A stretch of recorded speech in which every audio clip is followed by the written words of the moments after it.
What's up, kinfolk? What's good? I want to say, it's your boy, but it's not, it's your boy. What's up, y'all? This is Mark Fields with the Kinship Collective, and we just exist to end othering. We're ending othering right now in this kind of world. It looks like one conversation at a time, kind of talking through some of the things that are going on that kind of prevent us from feeling like family, like kinship. And so we think we get there through storytelling. And today we'll get to hear our guest, your brother and mine. We get to hear from Big Harlan Redmond and his story. And we'll look at a scripture from Luke chapter 10 based on his tweets a couple of weeks ago. And so we'll just kind of use that as kind of a backdrop. But before we go anywhere else,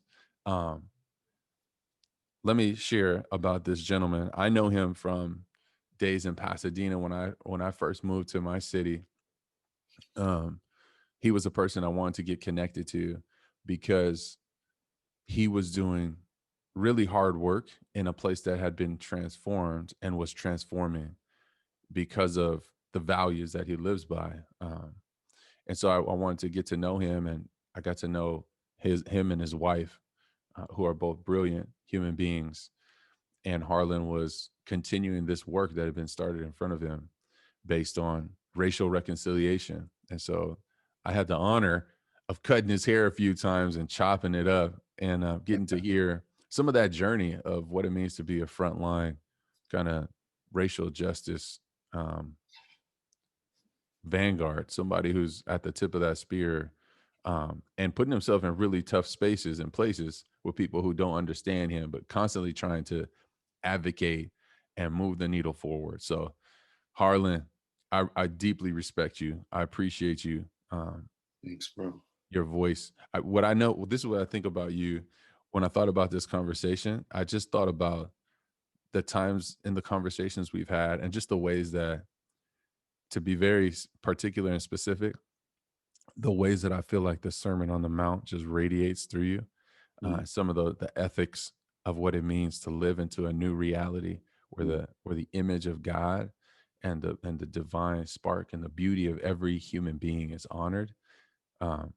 So Harlan, that's what I think of you, but I'd love for you to share what you think of you and for people to kind of get a sense of who you are and maybe some of your journey. Wow. I mean, where do you begin? I'm humbled by the opportunity to fellowship with you in this time, and thankful for your ministry and the work that you're doing, and just shining a light in this dark space, or spaces that we find ourselves in as a society, as a country. And so I think that has always been the burden of our people, is shining light in dark spaces. And so to continue that is, I commend you for it. Harlan, 1 second. I'm not supposed to interrupt you, but when you said the burden of our people, Jesus, man, we're supposed to get at least a couple minutes in before we get there. And you know what? We will get a couple minutes in there. I got to write a note down about that because that's the point of the convo. Because whose burden is it? And how do we? I'm sorry, sir. No, go ahead. No, I mean, free. Bro, interrupt me. No, but we need to know. Look, I'm on your show. Oh man, yo, I'm on your show, Doc. No, man. Yeah, I say the burden. I think, historically, ever since our people were brought here involuntarily, I think that it's been a burden to represent the authentic Christ for those who believe in Christianity and image of God. And so, and I think our people have carried that out faithfully, many millions to their own detriment. And we still find ourselves in that process. And so, truly, I always say, in America, you have this tale of two Christians, Mm. and we've had to um, play the role of the one who lives that out authentically, genuinely, and faithfully. Um, and I think there's something to be proud of in that. And Mm-hmm. there's this other side of where you just wish it didn't have to be. um, but definitely, our people have been faithful in 400 and something years of having to model authentic faith, um, and mainly to endure the unimaginable. And so, Mm.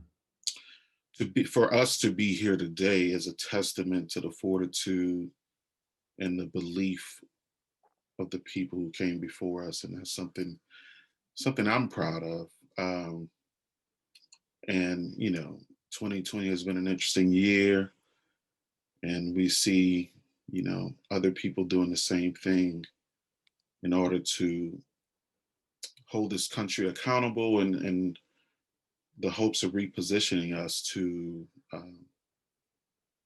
collectively be authentic. And we're not there yet. And as Father Boyle would say, it's a slow work of God. Mm. It's been moving real slow. Mm. Um, but it's a hope and testament to the people who get up every day and want to see this country be better. Uh, and it's definitely a sacrifice and a pain in the offering. But when people feel called to do something, it's that calling that brings them hope, and Mm. get up and do it to this despite their own Yeah. or despite the wounds it inflict. People Mm. get up and do it, and that's a testament to their own faith, um, not so much in a country, but faith in the God that they serve. And so it's just impressive, you know. Um, and today is nothing new, and our people have endured and have believed for centuries now. So, Mm. You mentioned about the sense of call. I mean, in quarantine and in uh as we've seen, just the multiple deaths of Black folks at the hands of police. But I have been, when you said that sense of calling, and who I know you to be, a student of history, and like I said, on the front lines, I think about MLK. So I've just been reading a bunch of mm, MLK. Um, but for you, can you share about, because we've kind of glossed over and we don't quite know some of your background. I mean, a veteran, back to what I said about social justice, but your sense of call to that and how you understood it, and how that call has kind of like, how you've lived that out in the seasons of marriage, and how you've even kind of, it's not even repositioned, but, and what that looks like even now. yeah, I mean, I think our calling itself takes on different levels, as we grow and mature, and God opens doors and closes others. We find ourselves sort of doing the same work, just in a different direction or on a different plane. And for me, I think maybe the Southerner in me, from New Orleans, have always had a desire for community. Mm. Um, and I think joining the Army at 17 allowed for me to have a diverse experience. Mm-hmm. And I think that desire for community, to be more than just people who look like me, was sort of birthed in me in that time. And then to, get out of the military and have an encounter with uh, John Perkins, and seeing how he lived his life, and with a similar desire of wanting to be in community, wanting to live an authentic faith that reflect the kingdom. of God and work towards that. I think that was inspiring to me, definitely. And Can you pause 1 second? Because I think there's something, something in me sparks when you say, when you went into the army, there became this desire for, you called it authentic community. I think about Dr. King's The Beloved Community. But I think about this because you came from New Orleans, um, you know, Ninth Ward, dare I yeah. say, Hmm. and so you've come from this position. And I guess for me, what the thing is, you were always around your people. Right. It was a sense of, it was the place where, being you was like, it was just water. You're a fish within water. But it took that becoming a fish out of water in a system where you're like, oh, whoa, what's it? So share about how does that awaken in you? Because to be honest, I mean, every BIPOC, Black, Indigenous person of color, it's so funny, bro. I want to just keep on self-deprecating the content. All all 12 of the listeners right now. But all, who are listening, we resonate with that feeling. We know what it's like to find yourself out of water, Yeah. and then to be like, yo, where the water at? But so how did you wake up? So you're in the army. That's a good question. It's interesting, man. I think one of the gifts, and the military isn't perfect. There's still resistance to change in the military in a lot of ways. But the particular experience that I have, that I think the military does well, um, that the church communities could really gain from, or people who want to do this work of reconciliation but are from different walks of life. I think the military embodies this, people from all over the world coming together. So, for instance, you get a platoon of 60 people. Wow, I mean, that covers the globe. You know, I had a guy in my squad from Beijing, right? I had from the islands, from all over the country, and you're, you volunteered to do this commitment, but yet you have to go through the process, Mm, and that process is what creates in you this uniformity. It creates in you this oneness, but that process, everybody doesn't make it through. mm-hmm. Yeah, yeah. And there's some drill sergeants, they'll tell you day one, yeah, you're not gonna make it, what I'm saying. Mm-hmm. uh but what does that process entail? And one of the things I think about when I was a soldier that's so different in my life experience is they literally train you to serve each other. For example, the first thing you do when you wake up in the morning is not make your bed. You have to make somebody else's bed, Mm. and not to your standard. And it's interesting because I'll never forget, they partner you off, they call it battle buddies or whatever, but they partner you off when you get there. And I was partnering with this dude from Rhode Island, and me being from New Orleans, right? And two different experiences, bro. And I hated the way he talked. You feel what I'm saying? I hated the way he talked. We were cut from two different cloths, and I just remember having to get up at 4 a.m. and the first thing I had to do was make his bed, right? Mm. And to not only to the military standard, it had to look better than mine, right? And so they start that process of day one is serving, of not giving you that option, of getting out of the process. And drill sergeants who have been through the training and have taken soldiers, months in and months out through this process, they already know what the outcome is. You get there, you don't know, right? Wow. And so, but they know that I got about 12 weeks to get you to a place where you see this person next to you, you do anything for them. Mm. And I always use that as a metaphor in race relations in America.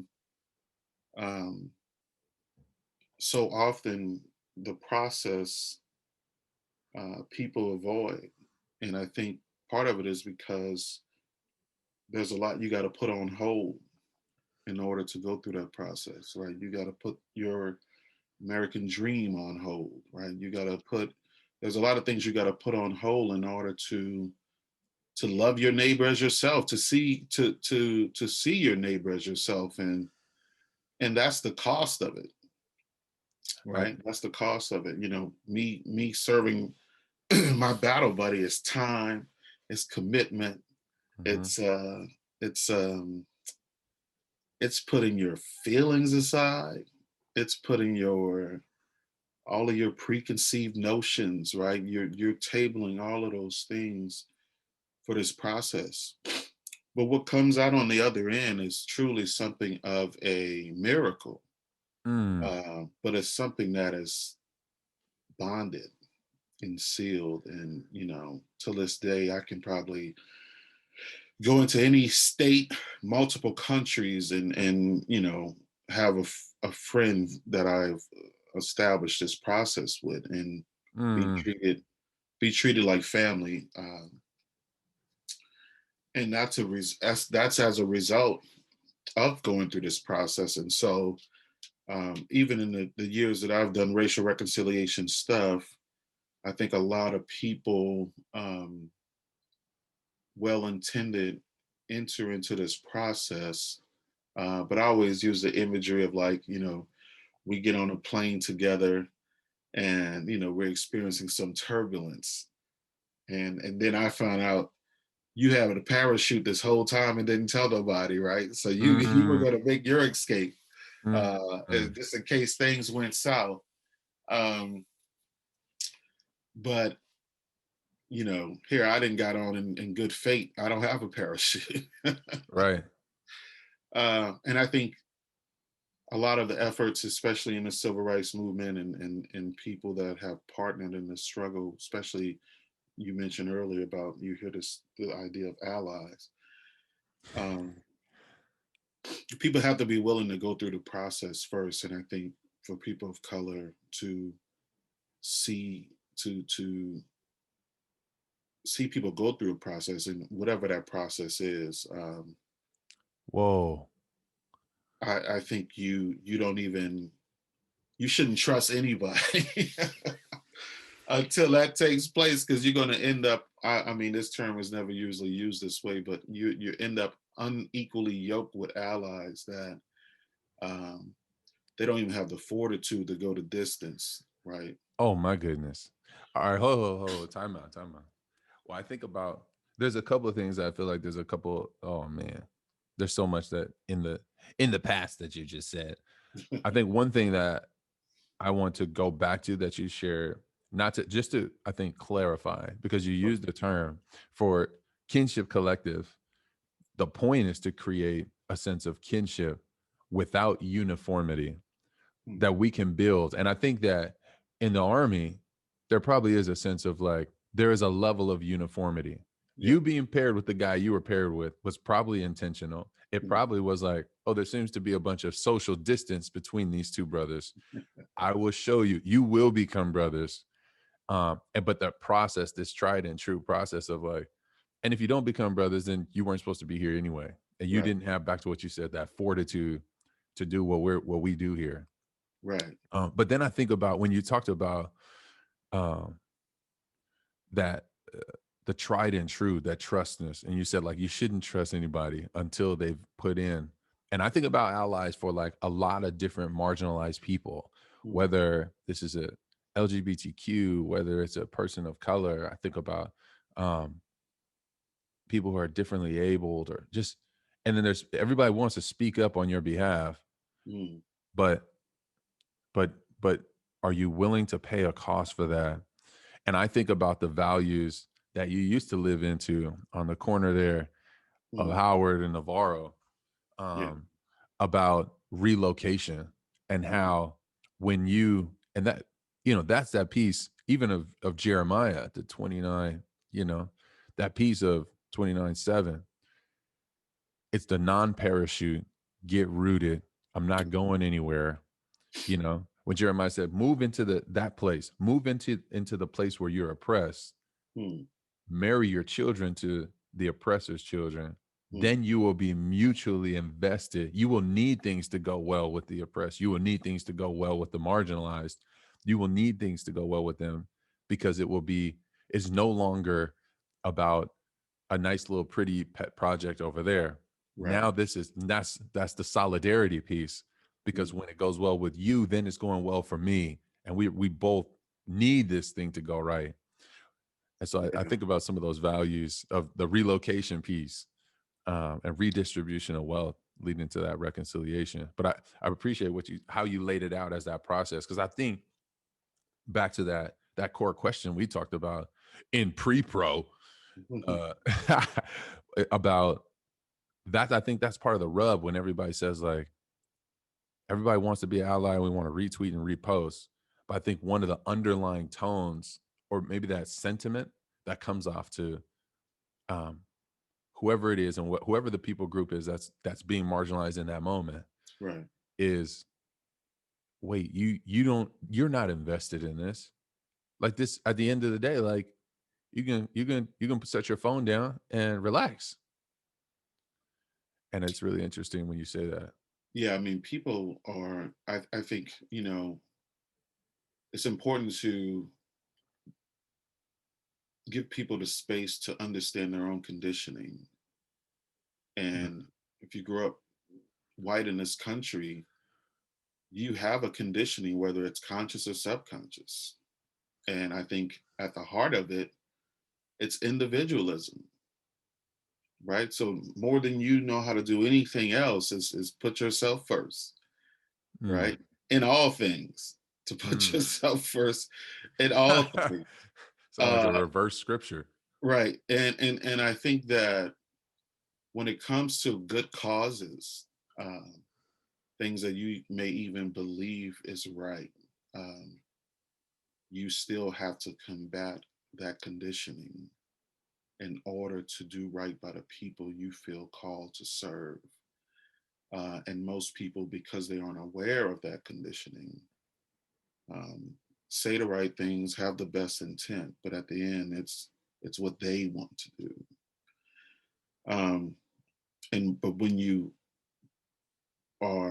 go through the process of, um, not only becoming aware of that conditioning, but deprogramming it, you can willfully be an ally and do the things you don't want to do, right? And that's what the process is all about. Like, the process is going through to where you get to the other side and you want to do the things you don't want to do. Mm-hmm. I don't want to make I don't want to make somebody else's bed, right? I don't want to listen to my neighbor, or all of these things. I mean, there's a myriad of things we don't want to do. If you look at the state of this country, it's obvious, right? You don't want Mm. to wear a mask. You don't want to do all of these things. And I mean, I think the whole mask wearing thing just shows the individualism. Now, mind you, there's some undertones of people distrust for government, but at the end of the day, it's you doing you. Um, but some people will take up causes still with that attitude, um, and it ends up turning into performative activism. And um, so yeah, man. I mean, Bro, when where you do we said, go from there? I was thinking about when you said that about taking up, the performative activism. I was reading an article yesterday. Um, I could pull it up. I can't remember the name, because the ideas were, it was this woman who was white, who was acting like she was like South African, trying to be the I don't know if you're familiar with this article, but the article, see, now I'm gonna pull it up, because, and I'll probably put it in the notes, because it talked about not only the privilege to kind of step into that identity and then benefit off that identity, because she wrote a book, and then people were like, they were flocking to it or whatever. But then even she was found out, and then it came out like a confession where she was like, you know what, don't support me, cancel me, I did that, da, da, da, da. And even this kind of like show, and I don't get to judge whether it's authentic or not, about like of confession or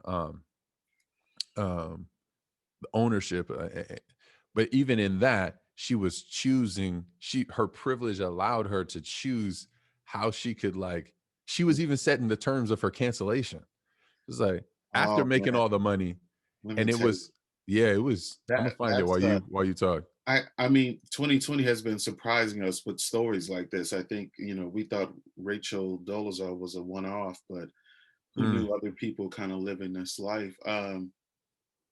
You mentioned that privilege that you have within even your sin. Um, mm, and what's ironic is that part of the problem in this country, from the top to bottom, is that the oppressor gets to play judge and jury. And I thought about that when you were describing how, I yeah, mean, she was able to set the tone for her own demise. If yeah, if that uh if yeah, that doesn't personify privilege, I don't know what does. That's like me, that's like me going before the judge, and the judge asks me, well, how do you feel about, what kind of sentence do you want? It's like, honest judge, I probably should go home right now. And sound like when I'm talking to my babies, I'm like, right, what should right, I do? right, But I'm not really letting you in that moment. But in right. these situations, you literally, you know what I mean? And yeah, you see so many people benefiting off of being Black or some person of color, but the people of color benefiting from it. And it's an irony. Um, but it's obviously big business too. And so I don't think it's anything new.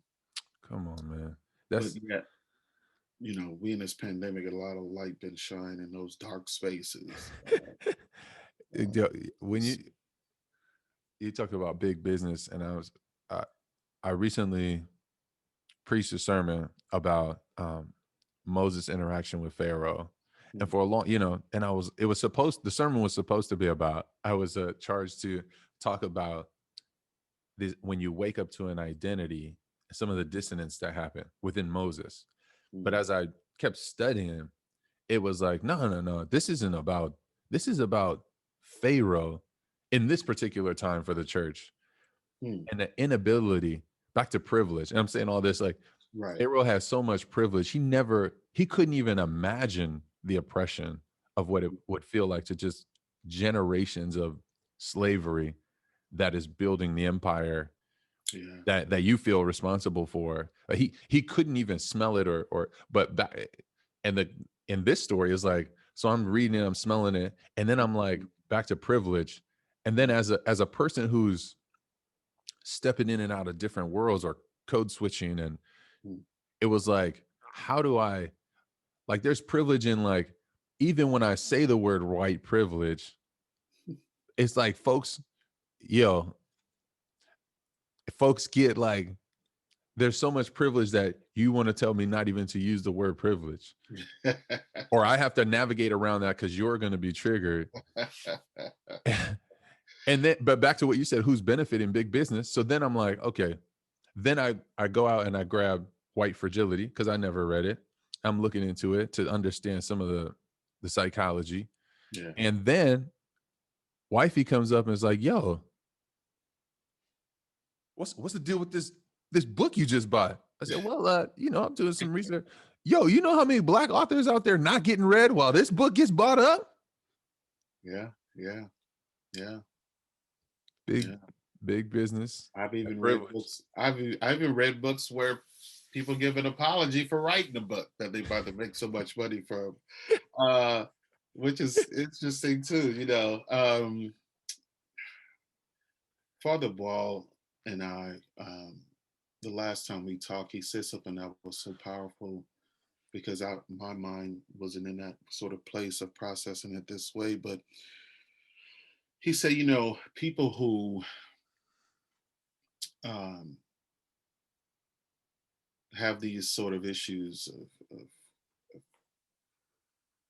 privilege or prejudice or racism, he said, you're not whole, WHOLE. Yeah, come And I on. think that when we think of people, part of our struggle, the irony for people of color in this country, part of our struggle is trying to convey to the oppressors that, um, their own inhumanity, right? You hold up the mirror to show them that you're the actual animal in this story. You know what I'm saying? And all of this, honestly, as a sacrificial offering for your humanity, not mine. Mm, We're the human beings in this story, right? The the I don't know, by default, the gift we've been trying to get to you is to hope that one day you'll be whole, right? And I think that's been the story of our people. The yeah. same with King. MLK in his graciousness would always sort of speak of whites with this inclusive language of, our sisters and brothers. And he would say something like, we know that some of our white brothers and sisters, they're sick, Mm, right? So wanting for them to be whole, for them to be healed from their own inhumanity. And we see it play out. In the last 4 years, I feel like we've seen it play out. This inhumanity sort of disguised as patriotism and other things. And so it's been an interesting dynamic to see play out. But it's also sad. yeah. So you said King was generous, and he kept talking about their sickness. And by the way, in my mind, a couple of things that happen is whenever I think of, even in that sermon, you know, God's desire for liberation. Hmm, Like as I was reading this story and the plagues hmm, and the cosmic looting, I will destroy your economic system. hmm. Come on, you Right. let the oppressed be liberated. Hmm, And but as I kept reading, I kept sensing the compassion for the oppressed, and this, like, it felt like I felt a newer sense of understanding that the oppressor was um enchained and enslaved hmm. also, and that, back to what you said, that the liberation, it frees, but the gift that we're trying to give you humanity back, privilege and ignorance, you can't even see that. You, Right. but the work that I'm trying to do without a parachute is like and I'm not doing it necessarily for you, but there will be not necessarily an unintended consequence, but you will be liberated in the process. Should you wake up, should you be liberated. And so you wrote this article about that, the disease that still remains, and it's Yeah. kind of interesting. You did the same thing King did, Dr. King, in framing it in the context of this pandemic world. Yeah, I wrote that article because you know, April 4th is the anniversary of King's assassination. Um, and when I realized that, we're in the midst of this pandemic, um, and yet, um, because of where the virus COVID-19 came from. Even Asian people saw this rise in, um, racial attacks, and so it just reminded me of how, um, this virus has taken a precedent. But let's not forget that some people have to deal with this virus and hatred, right? Mm. Some people Mhm. have to carry both of those burdens. Like, I don't want to get sick and die from coronavirus, and I don't want to get murdered just for the color of my skin. Um, and so I thought about King in that sense, and decided to write. And I wanted to write the article in a way where, I didn't have to mention the obvious, right? And so in calling racism a virus too, um, was just something new for me, but it really helped my processing of what we were going through, and this curve of hatred that has never been flattened in this country, and Mm. in the last 4 years, one could say the veil had been torn off of it, but it exacerbated in the last 4 years. And so wanted to remind people of not having the privilege to fight just one thing. There's just so Uh, much, bro. Like, there's so much to talk about. I just feel like this is just convo one, I think, because yeah, we didn't hear about really some of the nitty gritties of the work in Pasadena, um, the invitation to Princeton, the work you're trying to do now, and even the ways that you see vocation now. yeah, man. Who knows where I'll end up, right? Who knows what direction I'll be in 6 months. But it's just a privilege, man. I've had people who have intervened in my life, all of my life, Mm. and so I've always tried to pay that forward, and God allowed for me an opportunity to serve in Northwest Pasadena, which to this day is still sort of the highlight of my journey, to be able to be in community, and so hopefully I can get back to that at some point. Um, we'll see. Now that I didn't, I was doing that when it was just my wife and I. Now we got 3 kids, so I got a community to bring into a community, Mhm. and so that'll be somewhat new. Mhm. Um, but yeah, man, it's just always been a privilege to serve, and I think serving comes from our own understanding of our salvation, and our own understanding of no matter what we can do or give, to others, it has first been given to us. And I think the more you're able to embody that, there's things that you will do that you wouldn't originally want to do, out of that understanding. And that's what I mean. You look at Frederick Douglass and Gandhi and all these sort of folks. They've been asking, well, what God does white people serve? Because this isn't adding up. Mm. This isn't adding up. If you can do certain things to people, if you can say certain things to people, like, it just isn't adding up, and still name the name of Christ at the end of it. One of these things are counterfeit. And I think throughout history, our people have always, I say, the Holy Spirit to decipher that.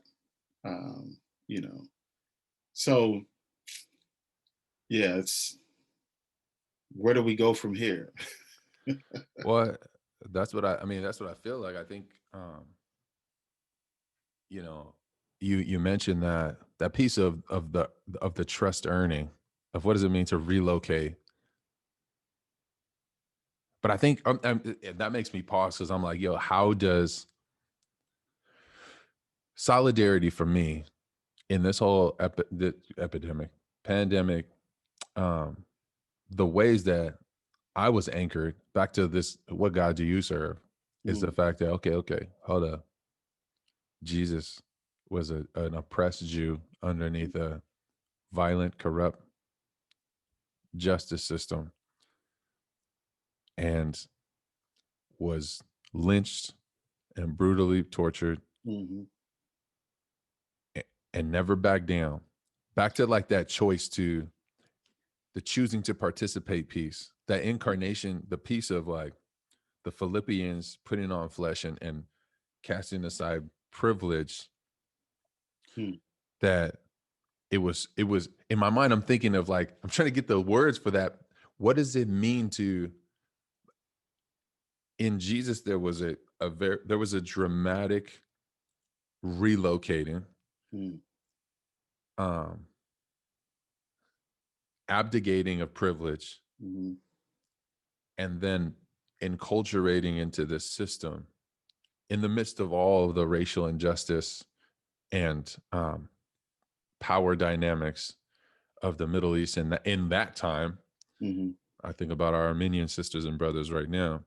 Right. Um, but I think about that process for people now, because in this conversation, it's just been like, okay, well, it's been about bridge building and conversations and building empathy and all that. And that's true. But solidarity, back to what you said and what we said before, is that when I think about my healing is tied to your healing is tied to my healing. That's the true kinship of togetherness. And there is no like parachute. I don't have a parachute. If it Right. doesn't go well for Harlan, it's not going well for me. And I'm just trying to think of like, because there is, I mean, it's fun. It's funny. As I thought about this conversation, it is very simple and it is terribly impossible. But it's simple That's as real. all get out. That's real. I mean, yeah, you sort of you hold those two things in tandem, right? This, every now and then the scale can lean towards impossible. Uh, Especially when you said if this whole bridge building has to be done on my back, because then I carry all the risk, um, Mm, and it can still not work. You know what I'm saying? You're like, well, damn. I mean, this is it's a double whammy. You know what I'm saying? And I think that's what is we've seen play out in history. But it also presents this dilemma of who do I even trust to build a bridge if it's not me, right? How can a bridge be built? I can't give that into the hands of somebody else. Hell, they built a bridge called the Middle Passage, right? They built mm, that was the first bridge to this country, right? They built a bridge on the genocide of Native Americans. And so who do we trust to build this bridge? And that's why whoa. much change won't be seen until I'm the one building, right?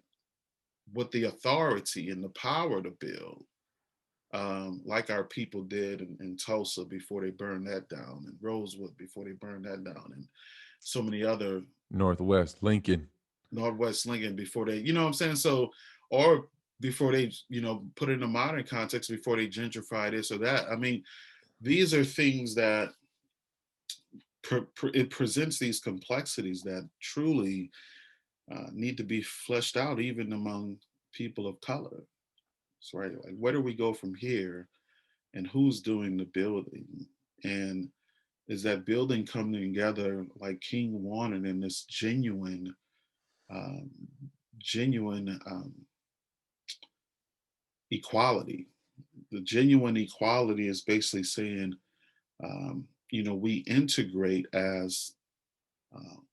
as one that we don't rule over each other, right? And I think King didn't live long enough to see his dream sort of come true. But the failure of integration is that we integrated not like this, but like that, Mm, right? And so, say I now I got to go to this school, but the principal is still white, right? There's not a black and white principal running this school. Like, you're allowed to have this job at the business, but management doesn't look like you, or even a part of management to even look like you. And so we integrated like that, and it put us still at the whim of whatever the person at the top desires. And now we see the consequences of that. but it was never intended to be that way. I think, when you shared about, and I feel like you let me know when you got to rock and roll, because I Yeah, feel like I for could sure. go. But to be honest, to me, this is like part one. I feel like I want to keep, I want to come back. There's just so much, you've got so much story to tell and so much perspective to help shape health and wholeness, Mm, for me, but mm, also for the people who will hear this. And I believe, our country. And I really appreciate who you are. But back to what you said, um, in my mind, you talked about the trust and who can I trust? Whose hands should it be in? As we navigate this space, there is this issue of, it's not allyship but it's like, okay, I don't have a parachute. I'm tired of rowing this boat. mm. I'm tired of like the movement being on my back. Yeah, I'm tired of carrying all the risk, like you said. yeah. And at the same time, I don't know who to trust. And I guess when you started to share that, it made me feel like, okay, so the it's definitely not, the answer is definitely not to just sit back and be like, well, I can't do nothing. You for sure can't do nothing. They can't do nothing. And the system is, effed already anyway. Yeah, It's yeah. like, it's so funny that I said effed. I've eaten so much soap in my life. My mom made me eat so much soap, y'all. Whoever's listening, I'm working on it. Next time you get the whole bomb. Um, so we've talked about building trust. We've said that it's simple and terribly impossible. Mm, mm. So how do we navigate, back to your conversations with Father Greg Boyle, back to that integration? Now I'm thinking of Dr. King. He's like, okay, well, how did you do it? And then when I think of that, then I think of Malcolm. And I just keep on those images in my mind. They really, it's the two sides. It's not two, well, there's so many expressions of that same coin: racial reconciliation, racial equity, racial justice. And MLK had one that created some legal and some systemic change. But Absolutely. I think some of that came from some of the work Malcolm was doing on the side too. I think Malcolm's example amplified MLK's, and vice versa. Maybe we wouldn't be where we were without either of them. I absolutely agree. And it's even the scenario is still sad in a sense because if the powers that be will talk to the less militant Negro, um, and having Malcolm X to be the sort of protagonist of pushing things forward, right? We usually don't hashtag Malcolm on to being responsible for the Voting Rights Act of 1964, 65. But I think when um, you have the yin and yang of that relationship, um, two powerful men, one who's more about not necessarily unifying the country, but unifying Black people, um, as he should. And Martin Luther King, through his fate, seeing that um, we should unify as a kingdom, uh, Hmm. as a kingdom would have us unify. Um, and the little that white people knew about Christianity at the time, wanted to hear what King had to say. Um, and so, you know, as a side note, like, I turned 39 a few weeks ago, I think. Ugh. Uh, but my wife gave me a day pass to go and do something on my birthday for myself. And I went to the Lincoln Memorial and I read Lincoln's first and second inaugural address. And on the steps before you even get to Lincoln's monument, there's an inscription on the ground where Martin Luther King gave the I Have a Dream speech August 28, 1963. And so I just sat there. I sat there and I just reflected on the fact that Malcolm X or Martin Luther King didn't make it past the age of 39. And not that I compare myself to any of those two. If I could do a fraction of what especially King had done. And what I mean by a fraction of what King had done is this ability to love your enemies. If I can do a fraction of what King had done, that'd be a victory. But I thought about Lincoln and I thought about King, and here are these two individuals in history, bookends in their own history, in our history, who, and a lot of people don't want to give credit because Lincoln did say some things that you definitely would say, well, he clearly was racist too. But there's a change of heart in his second address, and I don't know if he found faith. But these two men who stand as bookends in our history wanted something for the country that the country didn't want for themselves. And there's something about when someone is forced to do something. It's something about the challenge when you have an idea and it's not the person who actually needs the idea. I always tell people, our allies, my people's freedom wasn't your people's idea, right? And you look at King wanting to unite a country, Lincoln wanting to keep the Union intact, so literally wanting to unite the states. There was a reason why people broke away from the states, because they didn't want to be united. They didn't want to lose this peculiar institution of owning humans. And King came at a time, or the civil rights movement itself, and so many people played a part in that.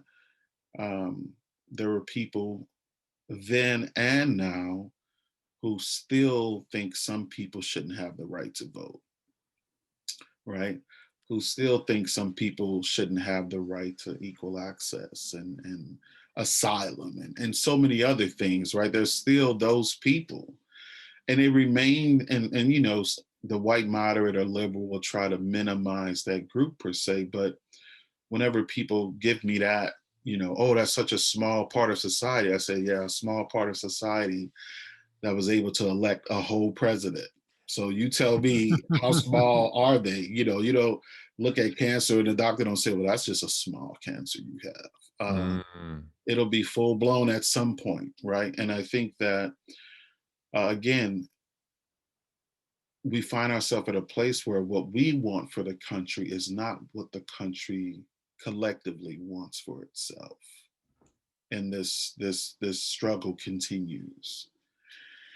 And the question for me, when you talk about simple and impossible, at what point do we say, okay, I'm okay with you seceding to for safety, right? I'm okay with you going here and I'm going there for safety reasons. Because there's always been this sacrifice. Abraham Lincoln paid for it with his life. King paid for it with his life. This sacrifice to coming together when it's not what we want. Brown versus Board of Education, integrating schools when it's not white people's idea. And if you see the way they've reacted, and if you see the way, fast forward 70 years, there's still segregated schools, right? I mean, so whenever things have come through being forced, for some reason, we end up back at square one. Especially when it comes to the ownership aspect, we end up back at square one. It's still their school, right? Well, I think their school system, their school district. Yes, yeah. Their school board. Pasadena is definitely one of those cities historically that have,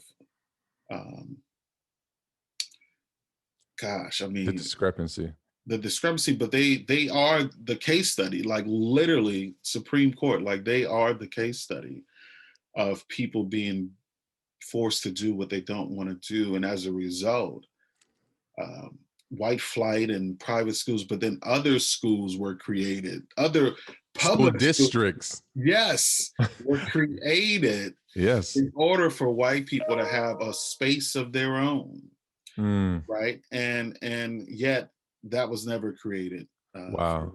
And I think, well, when you say that, it makes me think back to King, and I know I'm cutting you off, but back to the force, when it talks about the forcing piece. Yeah. That maybe that's the issue, or one of the reasons. I think I'm just coming into awareness of this for me, because I just cherish Malcolm and King so much. There are times where you gotta, by any means necessary, no, you're not doing that no more, period. Yeah. But there is the King approach, back to the long road, or the long view, and the long arc of the moral universe. Yes. But it's his approach changed hearts. Yes. Some. And it created new allyship, that created more constituents, that created legal change. But I think that to me, what I'm coming into awareness of is that, it's funny because I don't want to say waking up to, because I've been woke, Harlan. But I think just that reality that, his work changed hearts. Yeah. And that work of heart changing is long. The work of heart changing is long. It's long, but then you have this suddenly you have this birth of a movement, or of an opportunity where things can become accelerated. For the civil rights movement, it was the Edmund Pettus Bridge, right? Many white people were sitting on their couches watching live as unarmed people were getting their head bashed in and ran over by horses. John Lewis is one of those people, to get his skull cracked on that bridge. And the Edmund Pettus Bridge for us was George Floyd. Yeah. When white people who were, like you say, the liberal or the moderate, who wouldn't necessarily hate you, but wouldn't necessarily intervene if someone else was either, right? They got a chance to look evil in the eyes, and Chauvin, or whatever the police officer name was, with his neck on George Floyd, his knee on the neck of George Floyd. And so they got a chance to look in the mirror and make a choice to say, well, I'm not him. And I need to do something so the world knows I'm not this dude.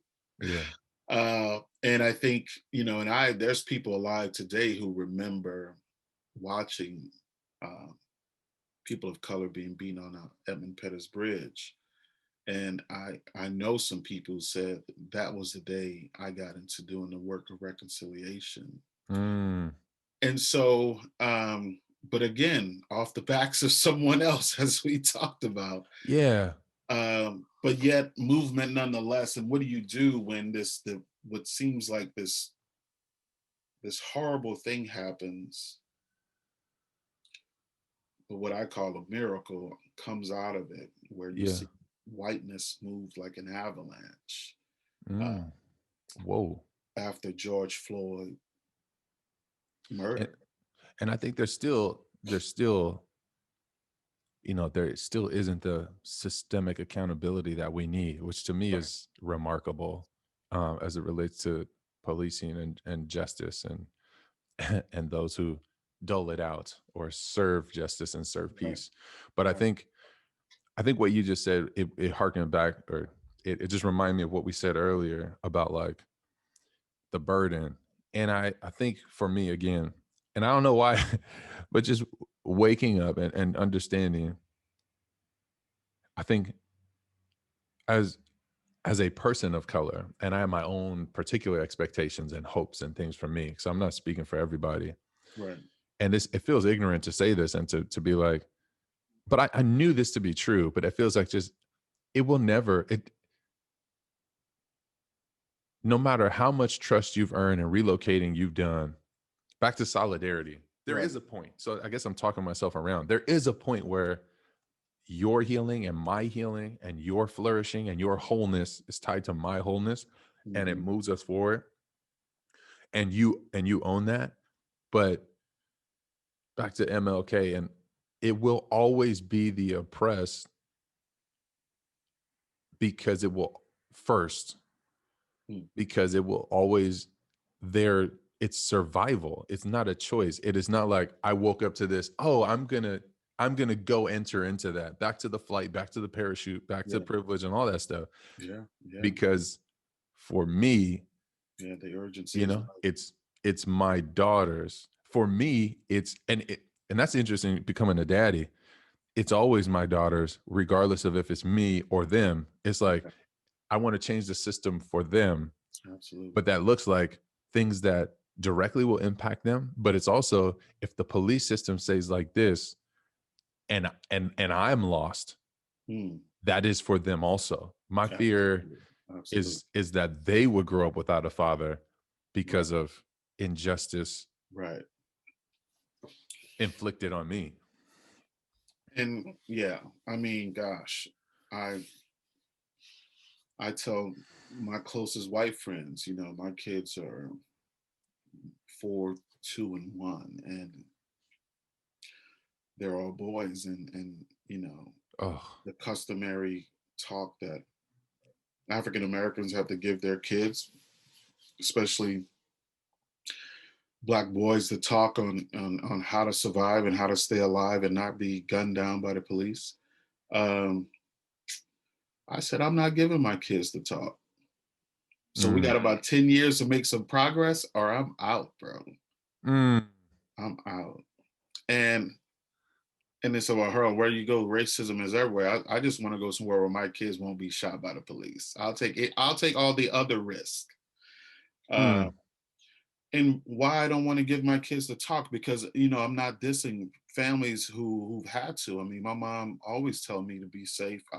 I'm a grown man. She still tells me to be safe. Yeah, But it's to protect yourself, right?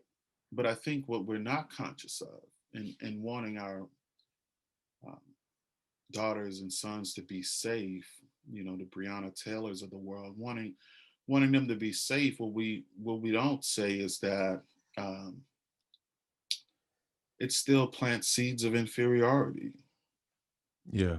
right? Wow, And although we're giving the wow. talk to our kids, we're telling them about a messed up world. Internalized Yeah, I racial mean, inferiority.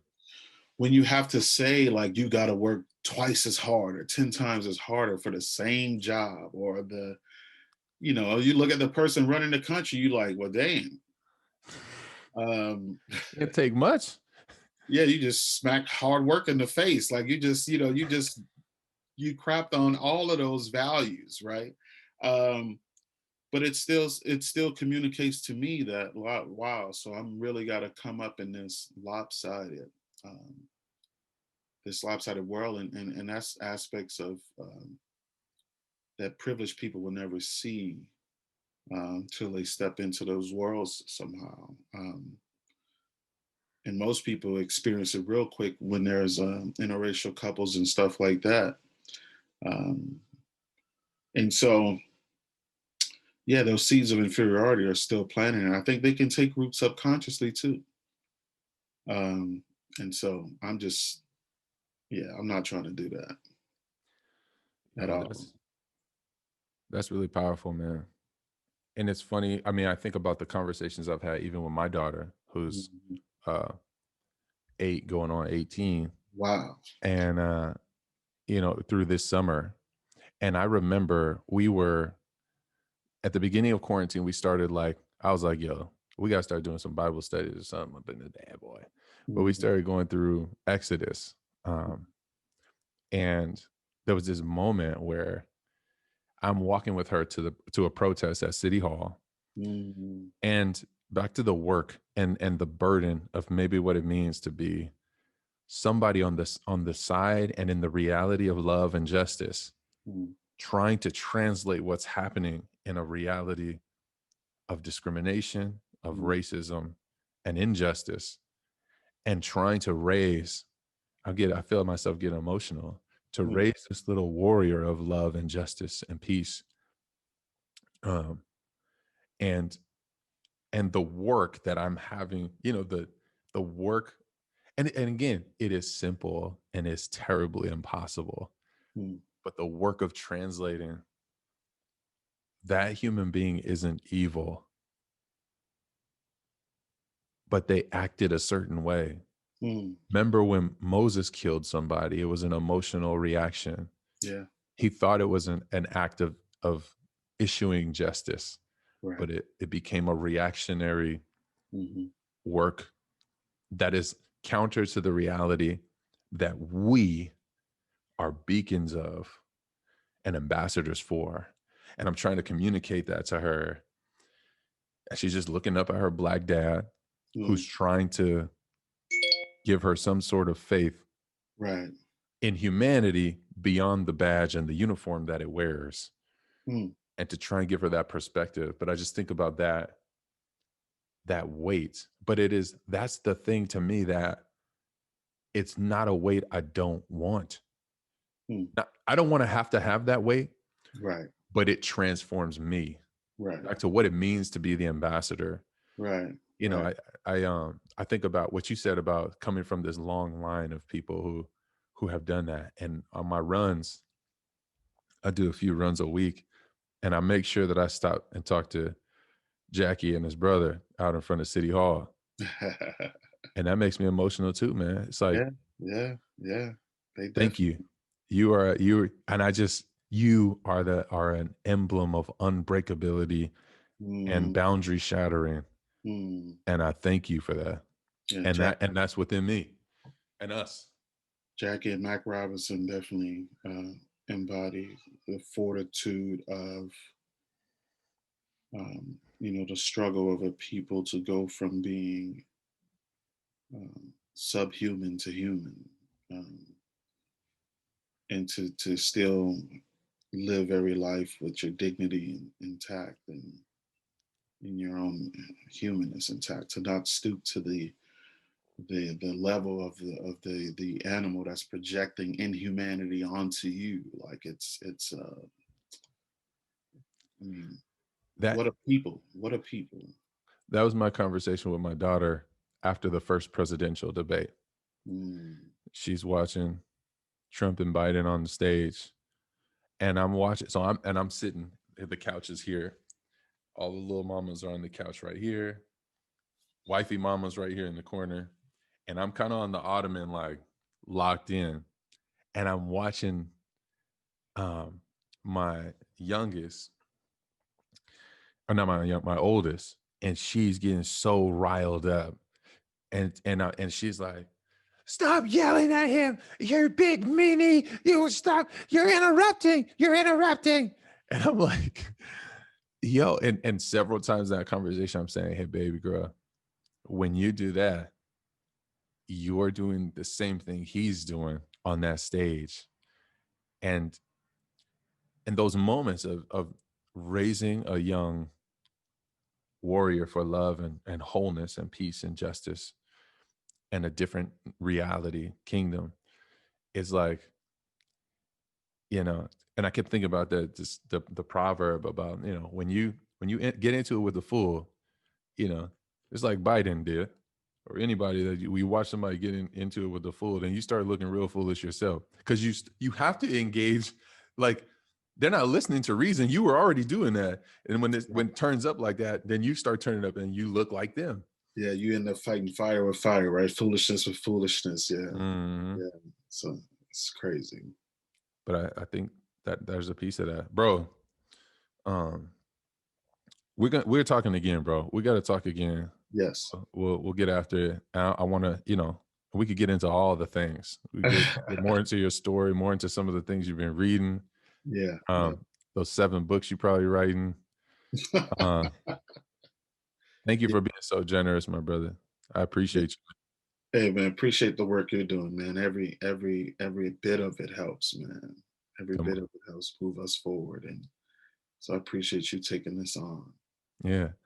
All right, family. Well, we're going to come back again. We definitely talking to Harlan again. But after all this, you have to know that we all are a part of the beloved community, that we all are beacons of love and justice on the scales that we have. And whether you have children and you're raising young beacons of love and unity, and radical hospitality and celebration of diversity, whether you are in your office building and you can't stand, well, we ain't nobody in office buildings right now. Right. Whether you're in your Zoom and you're like, my boss doesn't understand the weight of what's happening around me as a person of, as a whatever, whoever you are, some of the identities that you carry, the core of who you are is beloved, that you are loved, and the core of that we all carry the image of God, the spark of divinity, that divine spark of love and light and life. And we are family. So know that when we say that, you are loved and we are family. Much love, y'all. We're going to talk to you soon. And we for sure talking to Harlan again. So peace, y'all. Get up, everybody, and sing.